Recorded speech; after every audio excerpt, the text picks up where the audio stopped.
పేదలకు కార్పొరేట్ స్థాయి super speciality వైద్యాన్ని పూర్తి ఉచితంగా అందించే లక్ష్యంతో ప్రభుత్వం ప్రతిష్టాత్మకంగా నిర్మించిన సనత్ నగర్ టిమ్స్ ఆసుపత్రి ప్రారంభానికి ముహూర్తం ఖరారైంది. ఉగాది రోజున ప్రారంభించి ప్రజలకు అంకితం చేయాలని ప్రభుత్వం నిర్ణయించింది. ఈలోగా సివిల్ పనులు, ఎక్విప్మెంట్ ట్రయల్స్ అన్ని పూర్తి చేసి హాస్పిటల్ను వైద్య సేవలు అందించేందుకు సిద్ధం చేయాలని వైద్య ఆరోగ్య శాఖ మంత్రి దామోదర్ రాజనరసింహ అధికారులను ఆదేశించారు.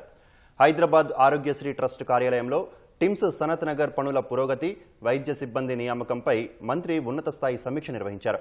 ఓపీ రూమ్లు, డయాగ్నోస్టిక్స్, ఇన్పేషెంట్ డిపార్ట్మెంట్లు, వార్డులు, ఆపరేషన్ థియేటర్లు, ఐసీయూల ఏర్పాటుపై మంత్రి ఆరా తీశారు.